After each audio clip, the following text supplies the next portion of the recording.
কবরগুলো আমাদেরকে এই কথাই বলে যে আমরা একদিন ছিলাম, আজকে তোমরা আসো ফকফকে দুনিয়ায়, একদিন আমাদের মতো অন্ধকার করে তোমরাও আসবে। কবির কথাই সত্য, মিলে খাক মে আহলে শাহ कैसे कैसे জমি খা গই নওজোয়ান कैसे कैसे। কত বাদশাহী তো মাটির নিচে শেষ হয়ে গেল, কত জমিনই তো কত যুবককে অস্তিত্বহীন করে দিল। এটাই সত্য। আজল নে না ছোড়া কেসরা না দারা, মৌত আজ পর্যন্ত কাউকে ছাড়ে নাই। মৌতকে ফাঁকি দেওয়া যায় না, ওভারটেক করা যায় না। কোরআন এটাই বুঝায় ইউদরিকাল মৌত, মৌত তোমাকে ধরবেই ধরবে। সীমা রেখা আসতে দাও, থাবা আসতে দেরি হবে না। ভাগবে তো ভাগবে কোথায়, আইনাল মাফার। কোরআন বুঝাইতেছে তুমি কোথায় ভাগবে, তো আল্লাহ আবার বুঝাইতেছে যেখানেই ভাগবে ইল্লা বিসুলতান, আমার রাজত্বের বাহিরে তোমার যাওয়ার ক্ষমতা নাই। যদিও নাকি পালাও তুমি আকাশেতে লাগিয়ে সিঁড়ি, সিঁড়ি লাগায় আকাশে চলে গেলেও লাভ হবে না, কারণ আল্লাহ নিজেই বলতেছে আনা মা কুম আইনা মা কুনতুম, তোমরা যেখানে যাবে ওইখানে আমি তোমার সাথে হব। আমি যদি জিজ্ঞাসা করি আল্লাহ কতটুক দূরত্ব থাকবে আপনার আর আমার, তো আল্লাহ কোরআনে জানায় দিতেছেন আকরাবু মিন হাবলিল ওয়ারিদ, তো শাহ রগের চেয়েও আমি কাছে থাইকা তোর সঙ্গে থাকবো। আমাকে পৃথক করতে পারবি না, চলে যেতে হবে। বিদায় যে যেই ক্ষেত্রে আসি ভাবেন, আজকে যুবক তোমার পায়ে হাত রেখা বলে তুমি ভাবো তুমি আল্লাহর কাছে মূল্যায়িত কতটুকু, বা কিভাবে মূল্যায়িত হবে। নারী ভাবুক, মা বোনরা ভাবুক যে আমি আল্লাহর কাছে মূল্যায়িত কতটুকু। হ্যাঁ, আমি চোখে দেখা বলতেছি, আমি পারফিউম সারফিউম ব্যবহার করি না, কিন্তু আমি করতেও পারি না। কারণ কি জানেন, করতে গেলে ওই পারফিউম লাগাইতে দেরি, হাওয়া হইতে দেরি হয় না। ওই ঘ্রাণ নাকে চলে আসে, যে ঘ্রাণ আমি আমার সফরের সঙ্গে আসছি। ওই সমস্ত কবর থেকে যেখানে হাজারো পারফিউম ছিটাবেন, ছিটাইতে দেরি, হাওয়া হইতে দেরি হবে না, সব হাওয়ায় উড়া যাবে, ওই কবরের ঘ্রাণই আপনার নাকে বাড়ি খাবে। হ্যাঁ, কসম খোদার, আমি অ্যাড্রেস দিয়ে দিতেছি। আমার কাছে হুজুরদের মতো কিতাবি এলেম নাই, কিন্তু চোখে দেখার এলেম আছে। আমার এই নাকে বাড়ি খাওয়া আছে, আমি অ্যাড্রেস দিয়া দিই। যান, কবরের নাম বলে দিতেছি। জাফর ইবনে আবু তালেবের কবরে যান, যায়েদ ইবনে হারেসার কবরে যান, আব্দুল্লাহ ইবনে রাওয়াহার কবরে যান। আরে এরা তো বড় উচ্চমানের মানুষ। যান যান, ফেরাউনের বাড়ির কাজের মহিলার কবরে যান, ওইখান থেকে সুগ্রাণ বাহির হইতেছে। আল্লাহর রসুলকে দাঁড়াইতে বাধ্য করছে। আল্লাহর রসুল জিজ্ঞাসা করছে কতদিন বাহির হবে, বলে ইলা ইয়াউমিল কিয়ামা, কিয়ামত পর্যন্ত বাহির হবে। জর্ডানে এক সাহাবীর কবর আছে, ছিদ্র করা আছে, ছিদ্র করা। যে যায় সেই ছিদ্রের ভিতরে নাক লাগায়, যখন নাক লাগায় বাহির হয়ে আসে, আমার বিশ্বাস কিয়ামত পর্যন্ত আর কোনো পারফিউম আর সুগ্রাণ ওর নাকে সুগ্রাণ মনে হবে না, কেন আমিও দিয়ে আসছি ওইখানে নাক। হ্যাঁ, পাগল বানায় ফেলায় ওই সুগ্রাণ। শুধু শুধু আল্লাহ রসুল বলেন না ইন্নী আজিদুল্লাহ রিহা জান্নাহ ইয়া জিবরিল হা হুনা, জিবরিল এইখান থেকে জান্নাতের সুগ্রাণ পাইতেছি। বলছে এটা সুগ্রাণ না, এটা ফেরাউনের বাড়ির কাজের মহিলার কবর থেকে বাহির আছে। সে নিজেকে আল্লাহর কাছে মূল্যায়িত করছিল, নারী বটে। কোরবানি তাকে অনেক দিতে হয়েছে, ত্যাগ অনেক স্বীকার করতে হয়েছে। তাহলে মা নিজের চোখের সামনে দেখতেছে দুধের শিশু মেয়ে জ্বলন্ত জ্বলতেছে। ফেরাউন তেলের ভিতরে পুনা মারছে, টকবকে তেলের ভিতরে দুধের শিশুকে ছেড়া দিছে, হাড্ডি আলাদা, মাংস আলাদা হয়ে গেছে। আর মা দাঁড়ায় দাঁড়ায় দেখতেছিল, চোখে পানি ঝরতেছিল, উপরের দিকে বারবার তাকাইতেছিল, হাতগুলা মাঝে মাঝে উপরে উঠতেছিল। ফেরাউনের সামনে কিছু করার ক্ষমতা তার ছিল না, রাজত্ব তো তারই ছিল, কিচ্ছু করার ক্ষমতা ছিল না তার, শুধু চোখের জলে বুক বাসায় গেছে মা। কিন্তু সন্তানের রূহ উপরে যাওয়ার সময় বলতেছিল চিৎকার দিয়ে, উম্মি উম্মি লা তাখাফি, মা ভয় পাস না, ফেরাউন সামনে বিদায়, ওয়ালা তাহসানি, আমার বিচ্ছেদে দুঃখিত হইস না, ফা ইন্নাকি আলাল হক, মা তুই হকের উপরে আসিস, সানাজমাউ ফিল জান্নাতি ইনশাআল্লাহ। মা একটু পরেই জান্নাতে একত্রিত হব, একটু পরেই, অপেক্ষা কর মা। দ্বিতীয় মেয়েকেও ঢেলা দিছে 6-7 বছরের। হয় মার চিৎকার বাহির হয়ে গেছে, মমতার বাঁধ ভাঙা গেছে, চোখের পানি যেন স্রোত হয়ে গেছে, কিন্তু বারবার উপরে দেখা বলতেছে। ওই মেয়ের রুহ বলতে বলতে যাইতেছিল, মা ভয় পাস না, ভয় পাস না, শুধু মিলন হবে না একটু পরে জান্নাতে, আমাদের মিলনের উপরে মেলাও হবে, মেলা। জান্নাতে মেলা লাগবে, ওই মেলার মাঝে আমাদের 3 জনের মিলন হবে, তুই আর 2 সন্তান।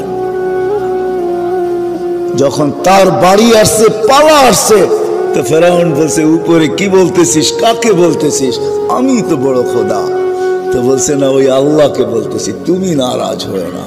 এরকম ফেরাউন কুঠি নারাজ হয়ে যায়, আমার কিছু আসে যায় না, কিন্তু তুমি নারাজ হয়েও না। তুমি নারাজ হয়ে গেলে দুনিয়াও যাবে, আখিরাতও যাবে। দিদায়রম ফেরাউন কুঠি নারাজ হয়, আমার কিছু আসে যায় না। বলছে, কোনো আশা? বলে, একটা যদি পুরা করিস। বলে, সেটা কি? বলে, আমারও রু যখন বাহির হয়ে যাবে, 2 সন্তান আমার হাড্ডি মাংস এক কবরে দিয়া দিবি। বলছে, তাই করা হবে, আর তাই করা হয়েছে। আজও সুগ্রাণ বাহির হয়।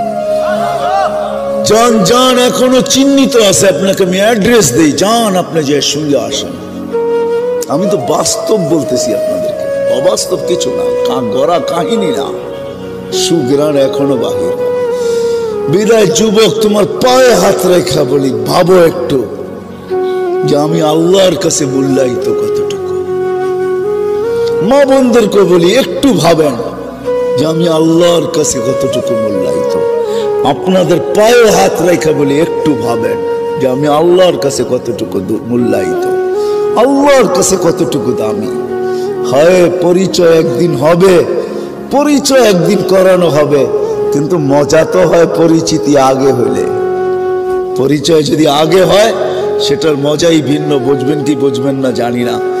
পরিচয় যদি আগে থাকে, আগের থেকে থাকে, আর অন্য কেউ যদি পরিচয় করায় দেয়, চিনেন ওনাকে, তো দুইজনেই দুইজনকে দেখা মুস্কি মুস্কি হাসে, ঠিক না?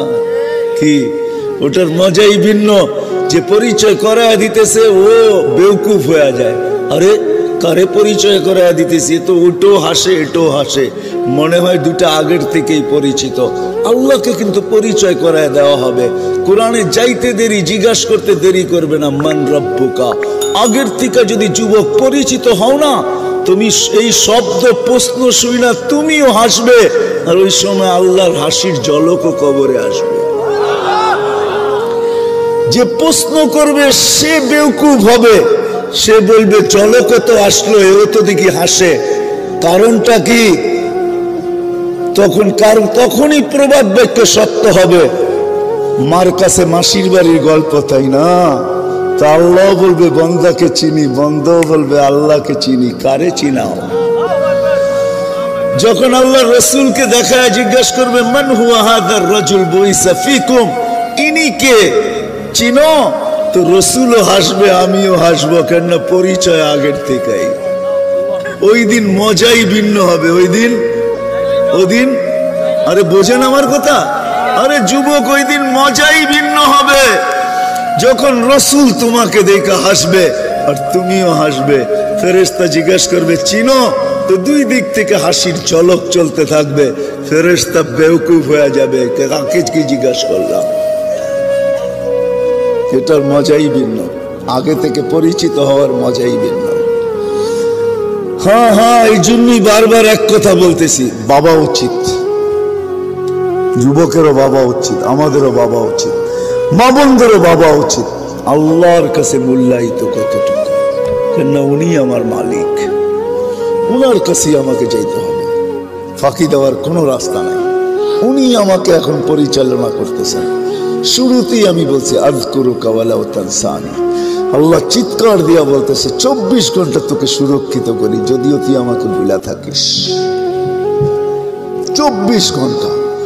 তাইলে এই হাদিসও শুনে দেই, আলা কুল্লা ইয়াউমিন ওয়াল বাহরু আলা কুল্লা ইয়াউমিন ওয়াল আরদু তাস্তাযিনু রাব্বা। প্রতিদিন সমুদ্র বলে, আল্লাহ অনুমতি দেন না, শুধু আমাদের কানে ধ্বনি দেয় না, আল্লাহর কাছে অনুমতি হচ্ছে। আল্লাহ অনুমতি দেন না, কি করবে? আন আবতালিয়া ইবনা আদম ফি বাতনি, আমি এদেরকে পেটে নিয়ে আনিব, পেটে। আল্লাহ জিজ্ঞেস করে এত রাগ কেন? তো সে লজিক আর যুক্তি দেয়, ইলামাতা আসবির ও ইলামাতা আতাহাম্মাল, আমি কতদিন সবুর করব, আর এই বোঝা কতদিন উঠায় রাখবো? বোঝা, মানুষের একটা বোঝা তো না, ওয়েট নাই মানুষের। হ্যাঁ, কতদিন এই ওজন উঠায় রাখবো? আর শুধু তার ওর অস্তিত্বের ওজন না। রাগ হয় না যুবক, তোমাদের পায়ে হাত রাখে।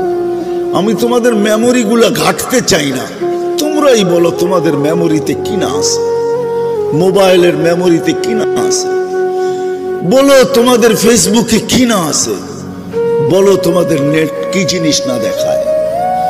সারা রাত্র নেটে ঘুরতে থাকো, কোনোদিন ভাবছো যে আমি দেখতেছি এই সময় যদি মালাকুল মউত আমার বুকে হাত রেখা দেয়?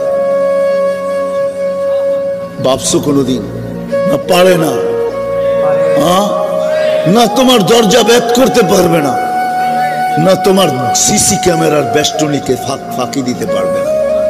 হায় হায় হায়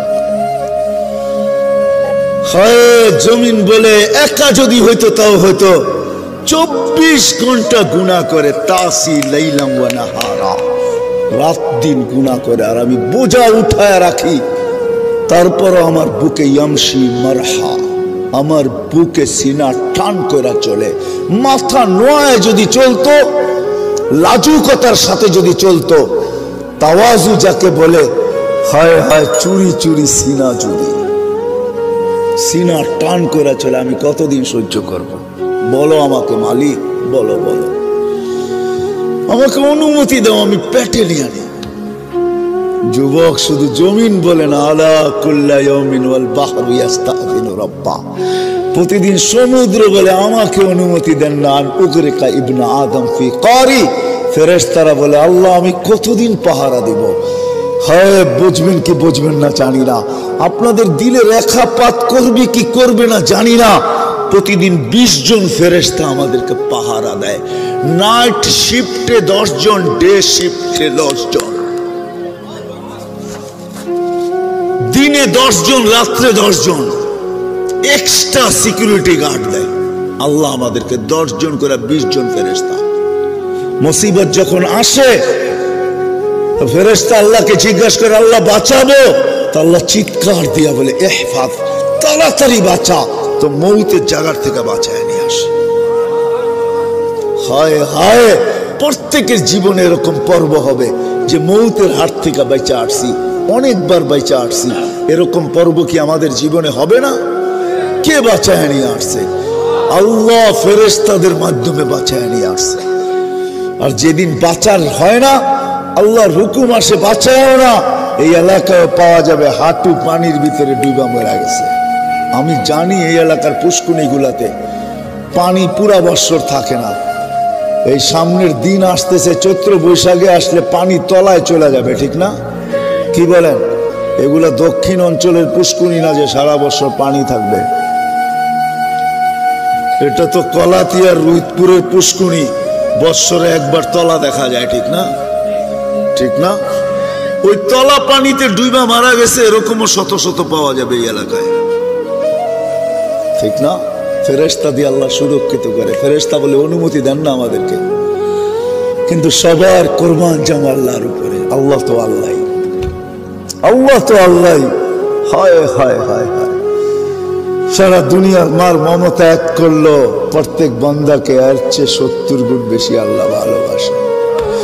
যার কারণে আল্লাহ জবাব দেয়, ইনকান আবদুকুম ফাশানুকুম বিহ, বন্দা তোমাদের হইলে যার মনে যা চায় করতে পারো। ইনকান আবদি, যদি বন্দা আমার হয়, খবরদার যদি চোখ উঠায় দেখলাম খুলা ফেলবো চোখ। ইন আতানি লাইলান কাবিলতু, ইন আতানি নাহারান কাবিলতু, রাত্রে ফিরে আসলে আমি বুকে জড়ায় নিব, দিনে ফিরে আসলে আমি বুকে জড়ায় নিব। ওমান আদামু মিন্নি জুহদাম ওয়া কারামা, আমার চেয়ে বড় দাতা কেউ নাই। বরং একটু আগে বলছে ইয়াবসুতু ইয়াদাহু লাইলান হাত্তা ইয়াতুবু মাসিআন নাহার। ও যুবক, কেমনে বুঝাবো আমি তোমাদেরকে? দুনিয়ার মানুষগুলা শাস্তির আওতায় আনার জন্য প্রশাসনিক লোকেরা ডেলি পৃষ্ঠা দেখতে থাকে কার বাড়িতে আজকে যাওয়া যায়, কাকে ট্র্যাক করে কোথায় পাওয়া যায়, কি করে ওরে হাত করা পড়ানো যায়, কি করে ওকে বেড়ি পড়ানো যায়, কি করে ওরে আইনের আওতায় আনা যায়, কি করে ওকে শাস্তি দেওয়া যায়। রাতের 3 ভাগের 1 ভাগ অতিবাহিত হয়ে গেছে, যুবক আল্লাহ প্রথম আকাশে চলে আসছে আর আহ্বান করতেছে, যত বড় আসামি হও না কেন, লাউ বালাগাত দুনুবুকা ইনানাস সামা, যদি তোর গুনাহ দিয়ে আকাশের পরিধিও ভরা দেয়, আয় না আমার কাছে, ফাস্তাগফারতানি, মাপ চাইতে দেরি, আমি মাপ করতে দেরি হবে না, ওয়ালা উবালি, আমি দেখবই না তুই কত গুনাহ করলি।